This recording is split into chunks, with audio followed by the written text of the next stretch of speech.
Bonsoir et merci de nous suivre pour vous informer. Dans le but d'atteindre les résultats et répondre aux attentes de la population dans le délai convenu, le gouvernement Tshibala est en atelier de 2 jours à la Cité de l'Union africaine. Un moment d'intenses travaux et d'échanges qui permet à l'équipe d'Union nationale de renforcer la cohésion interne autour de priorités lui assignées par le chef de l'État. Et puis, le gouvernement de la RDC accepte de collaborer avec l'ONU pour une enquête internationale sur les violences au Kasaï.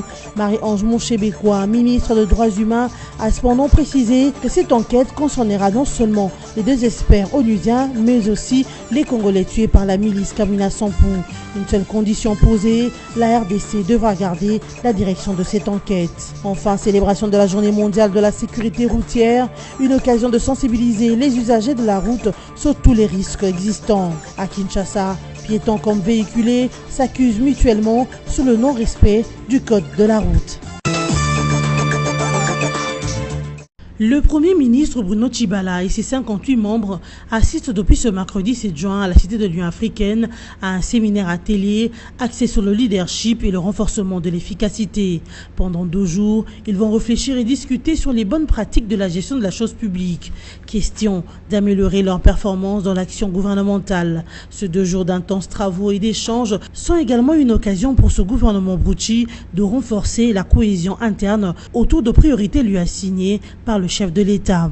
Dans son mot d'ouverture, le Premier ministre a invité son équipe à travailler avec abnégation et responsabilité, chacun dans les limites de ses compétences, afin de contribuer à l'efficacité de l'action gouvernementale au bénéfice du peuple congolais.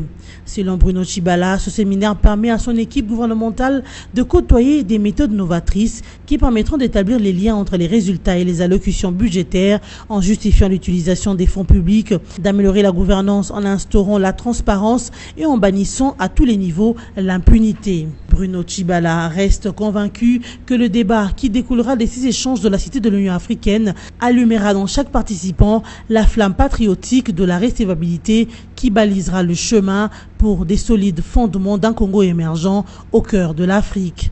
Parmi les experts congolais qui interviendront pendant ces 2 jours, il y a Hubert Kabasoubabou, Xavier Bonané, Ferdinand Mouchi et Jean-Lucien Kitima. Plusieurs chefs d'État africains continuent à désapprouver les sanctions de l'Union européenne et des États-Unis infligées contre le haut dignitaire du régime de Kinshasa. C'est le cas du président tanzanien John Magufuli qui promet son soutien à la RDC au cours d'un entretien avec le ministre des Affaires étrangères congolais Sékou Kitundu en tournée dans la région de Grand Lac.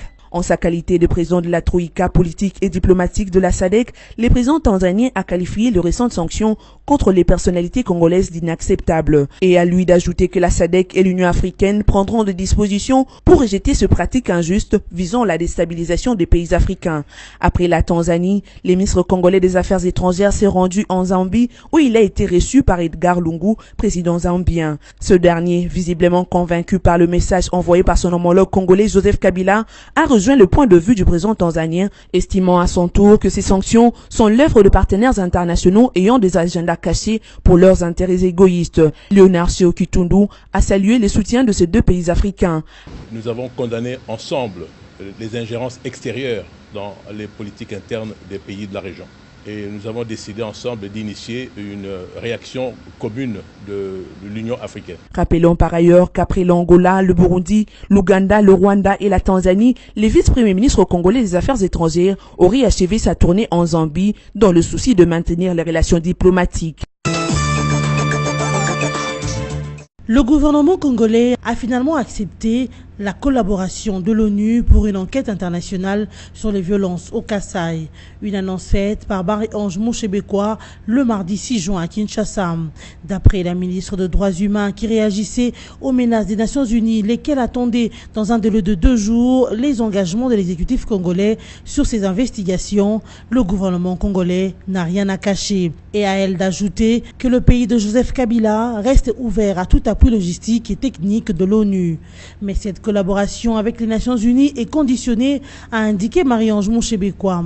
Elle a fait savoir que la RDC devra garder la direction de cette enquête qui fera la lumière sur l'assassinat de Sharp et Catalan sans ignorer les Congolais assassinés par la milice Kamina Sampou.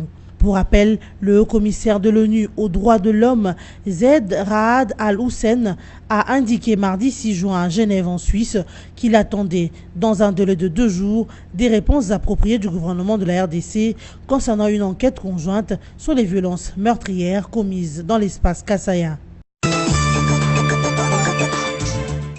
La justice congolaise a déjà débuté le procès des assassins présumés des 2 experts des Nations Unies et leurs compagnons congolais dans le Kasaï central. C'est le lundi 5 juin dernier que la justice militaire a ouvert ce procès pour faire la lumière sur cette affaire.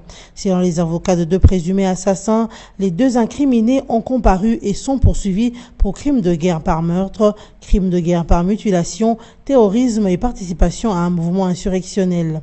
Par ailleurs, le ministère public a demandé le report de ce procès pour lundi 12 juin 2017. Cette demande a été faite après que la défense ait mis en cause la compétence du tribunal militaire de garnison de Kananga qui, d'après la défense, n'est pas habilité à juger les crimes de guerre. La partie défenderesse a estimé que ses clients ont été détenus irrégulièrement.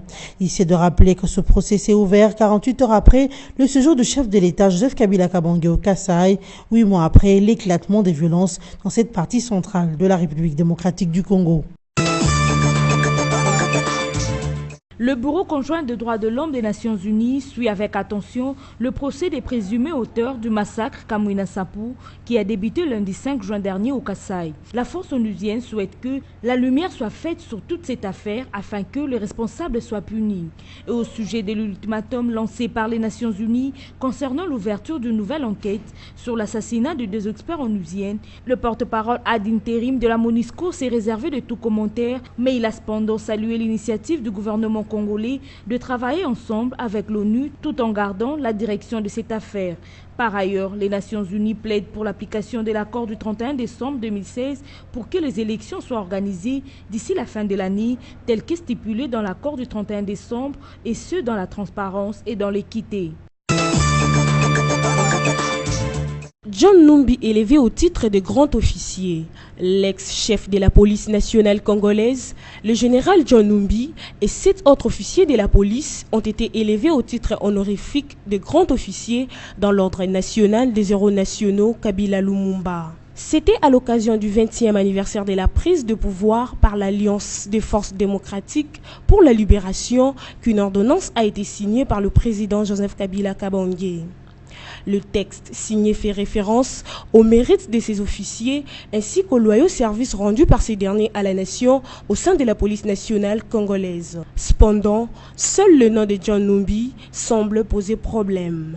Les activistes de droits de l'homme rappellent qu'il est le principal suspect dans le double assassinat des 2 de leurs collègues tués le 1er juin 2010, à savoir Floribert Chebeya et Fidèle Bazana. Interrogés par la radio France Internationale, certains d'entre eux estiment que cette élévation confirmerait la thèse selon laquelle l'assassinat de Floribert Chebeya est un crime d'État ciblé et planifié. Alors qu'il faut noter que l'ancien inspecteur général de la police nationale congolaise était suspendu pour raison d'enquête et qu'après jugement, ce dernier a été acquitté.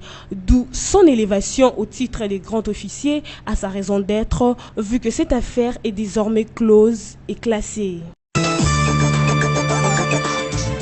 Les églises de Kinshasa sont interdites d'occuper les espaces publics sans autorisation et doivent s'abstenir de tapage diurne et nocturne. C'est dans les soucis de mettre de l'ordre dans la conduite des églises installées à Kinshasa que le commissaire provincial de la police de la ville-province de Kinshasa, le général Célestin Kanyama, a réuni les responsables des églises afin qu'ils se conforment au texte en vigueur. Un ultimatum de 2 semaines a été lancé par les commissaires provinciaux de la police de la ville-province de Kinshasa aux responsables des églises concernées afin de régulariser leurs documents auprès des instances compétentes.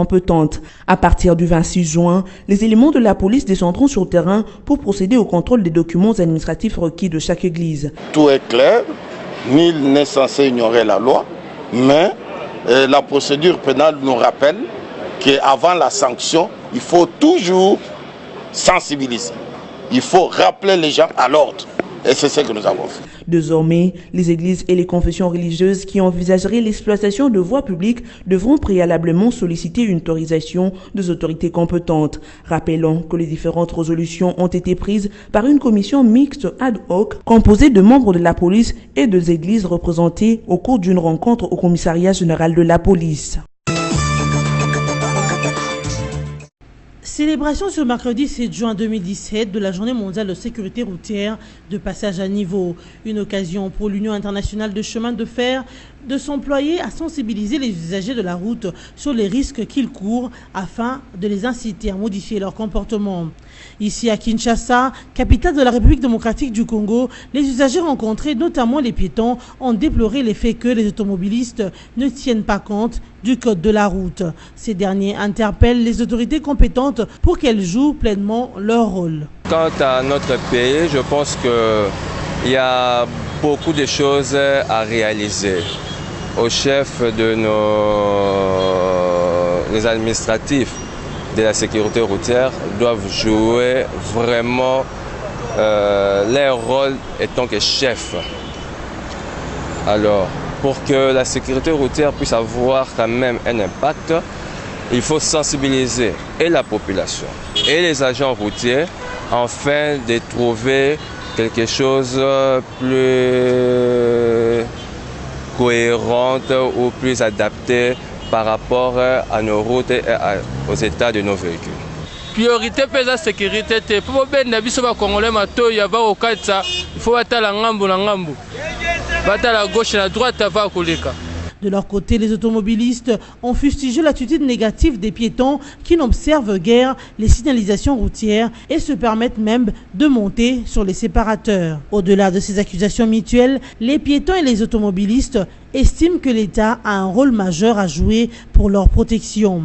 Pour rappel, la Journée mondiale de sécurité routière des passages à niveau a été instituée par l'Union internationale de chemin de fer en vue de sensibiliser le public sur les multiples risques routiers qui le guettent. Une occasion pour les uns et les autres de réfléchir sur les différentes questions liées à la sécurité et à la protection des usagers de la route.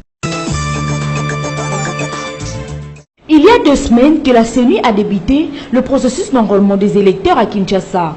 En bon citoyen, le député national Zakari Bababasui a rempli son devoir civique qui est celui de s'enrôler. Il l'a fait en sa qualité d'autorité morale du parti politique Agir.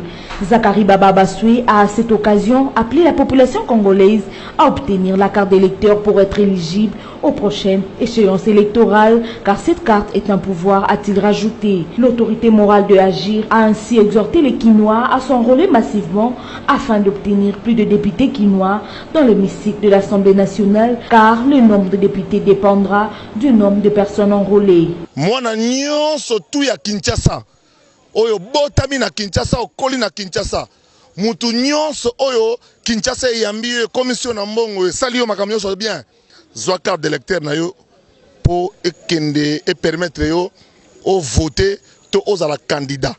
Carte oyo eza pouvoir munene oyo mboka epesi biso ya kolongola batu na pouvoir pe ya kotia batu asika. Par ailleurs, Zakari Bababasui a invité la CENI à accélérer le processus d'enrôlement et à bien équiper les différents centres que comprend la ville de Kinshasa pour que la population tout entière s'enrôle comme il est faut. Remise des trophées et diplômes de mérite aux différentes personnalités congolaises ayant marqué leur terrain d'action. C'est le week-end dernier à l'hôtel Apocalypse 22 à Kinshasa que cette manifestation a été organisée sous le haut patronage du député national Zakari Bababasui.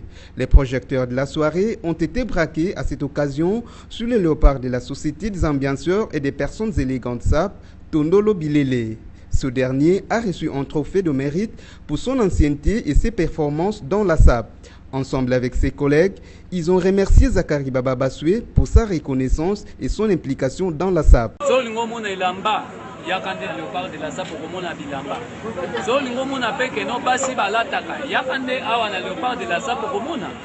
problème est que mon Boroyo, la idée n'est pas honorable de Zakari Bababasui. Ici est de signaler que les sapeurs font la fierté de la culture congolaise tant au niveau national qu'international. Il revient donc aux autorités de la RDC de les encadrer afin de défendre dignement la mode congolaise de l'habillement. Plusieurs attaques terroristes ont eu lieu ce mercredi 7 juin à Téhéran, capitale de l'Iran. Le Parlement et les mausolées de l'ayatollah Khamenei ont été la cible de ces attaques qui ont fait plusieurs victimes selon les médias locaux. Tout est parti quand un homme armé a tiré sur plusieurs personnes au mausolée du fondateur de la République islamique d'Iran, l'ayatollah Khamenei. Selon certaines sources, dont les médias d'État, il pourra s'agir d'une attaque suicide. Au même moment, les médias d'État et plusieurs agences de presse internationales ont fait état d'une fusillade avec plusieurs blessés au Parlement à Téhéran. Selon les témoins, les tireurs auraient crié « à bas les États-Unis d'Amérique » avant d'ouvrir le feu. Jusqu'à l'heure où nous vous diffusons cette information, les autorités iraniennes n'ont pas encore donné le bilan officiel de ces doubles attentats qui a été revendiqué par l'État islamique. Voici les grandes lignes de l'actualité ce jour. Dans le but d'atteindre les résultats et répondre aux attentes de la population dans le délai convenu, le gouvernement Tchibala est en atelier de 2 jours à la Cité de l'Union africaine. Un moment d'intenses travaux et d'échanges qui permet à l'équipe d'Union nationale de renforcer la cohésion interne autour de priorités lui assignées par le chef de l'État. Et puis, le gouvernement de la RDC accepte de collaborer avec l'ONU pour une enquête internationale sur les violences au Kasaï. Marie-Ange Monchebekwa, ministre des Droits humains, a cependant précisé que cette enquête concernera non seulement les 2 experts onusiens, mais aussi les Congolais tués par la milice Kamwina Nsapu. Une seule condition posée, la RDC devra garder la direction de cette enquête. Enfin, célébration de la Journée mondiale de la sécurité routière, une occasion de sensibiliser les usagers de la route sur tous les risques existants. À Kinshasa, piétons comme véhiculés s'accusent mutuellement sous le non-respect du code de la route. C'en est fini pour ce soir. Merci de continuer à nous suivre.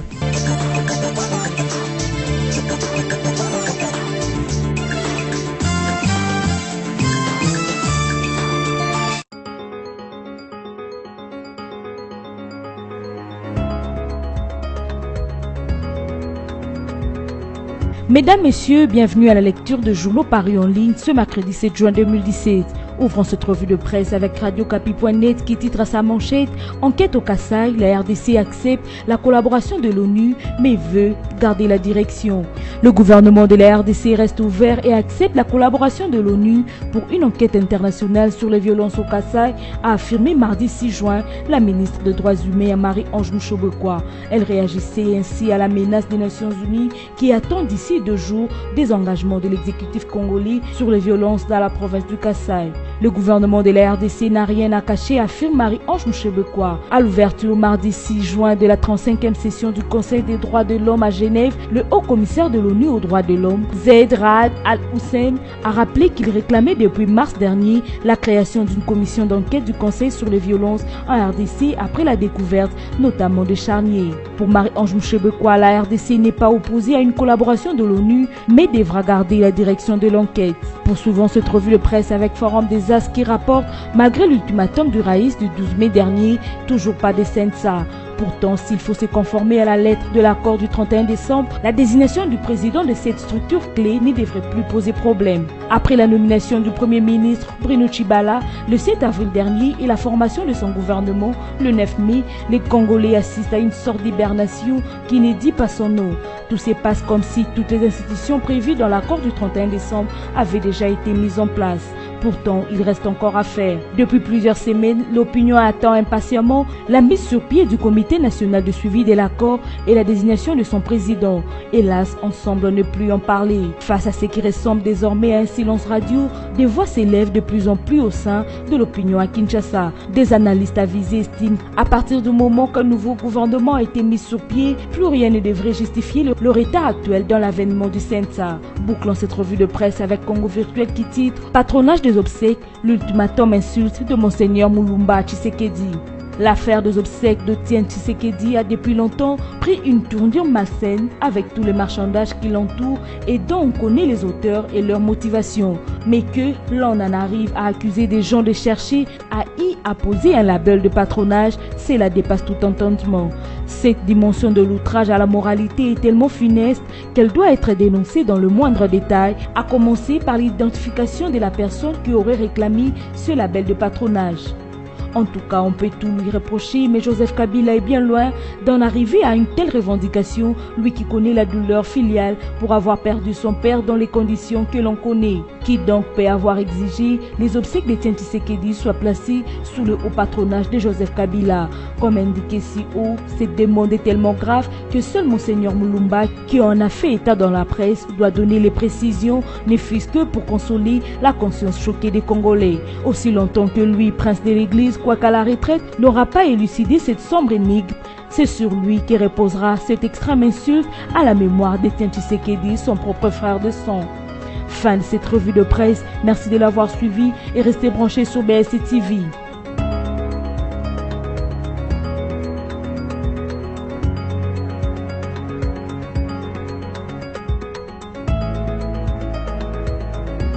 Congo Panorama, votre magazine d'actualité, est à nouveau dans vos bacs avec son numéro 23. Découvrez l'actualité dans toute sa diversité. Coopération et diplomatie, Kanché au Kitundu démine et réchauffe les fronts diplomatiques. RDC Liban, Joseph Kabila et le général Aoun veulent relancer la coopération. Passeport biométrique en RDC, une réalité confirmée. ISC, le nouveau comité de gestion modernise.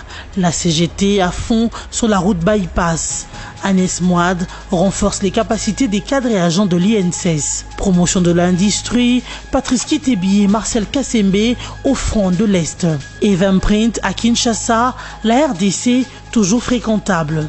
Formation professionnelle, après Kinshasa, bientôt un bâtiment ultra-moderne de l'INPP à Lubumbashi. Congo Panorama, c'est aussi la politique avec les négociations pour des élections apaisées. Sanko, échec et mat. Congo Panorama décortique pour vous les efforts du chef de l'État à travers le gouvernement pour la pacification au Tanganyika entre Pygmées et Bantous, à Kinshasa et au Congo central dans l'affaire Boudoudia Mayala, au Kasaï avec le phénomène Kamwina Sampou, le tout avec thérapie du dialogue administré par Emmanuel Chadari. Congo Panorama numéro 23, c'est enfin l'éditorial signé Yvan Ramazani, rien que pour la paix. L'éditorialiste révisite le cursus du président Kabila au sommet de l'État et constate qu'il a choisi de conduire dans la paix ce pays vers sa destinée de grandeur, non pas tout seul, mais avec le peuple congolais qu'il s'efforce toujours à ériger comme principal acteur de son bien-être et bénéficiaire prioritaire des résultats de sa propre action. Tout cela au nom et pour la paix, rien que la paix. Congo Panorama, s'investir pour un Congo émergent. Congo Panorama, toute l'actualité à votre portée.